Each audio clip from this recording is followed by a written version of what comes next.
কথা বলবো। হ্যাঁ, এদিকে আলোর দিকে আসুন, এদিকে। কোথায় বাড়ি জানেন না? ভাত খাইছেন? খান নাই? এটা কি এগুলা? এটা ফালাই দেন, এটা ফালাই দেন। হ্যাঁ, এগুলা কি? কথা বলতে পারেন না?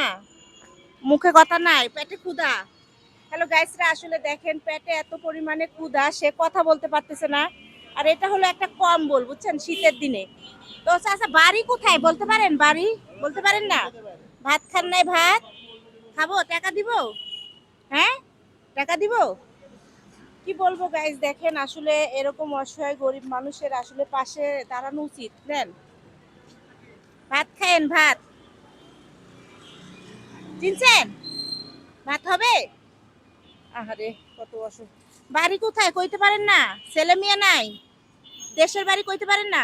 গাইস, ভিডিওটা শেয়ার করে দিবেন। উনি নাকি বাড়ির কথা বলতে পারতেছে না, কথাই বলতে পারতেছে না। একটু ভিডিওটা শেয়ার করে সবাই দেখার সুযোগ করে দিবেন। হ্যাঁ, উনি বাড়ির কথাও বলতে পারতেছে না, কথাও বলতে পারতেছে না। সারাদিন হয়তো কিছু খায় নাই, তা আমি কিছু টাকা দিলাম ওনাকে ভাত খাওয়ার জন্য। কি ভাত খায়েন? হ্যাঁ। আর এই যে দেখেন একটা কম্বল নিয়ে ঘুরে বেড়াচ্ছে। ভিডিওটা সবাই শেয়ার করে দিয়েন। আচ্ছা, মানে একটা ইয়ে নাও, একটা ইয়ে নাও।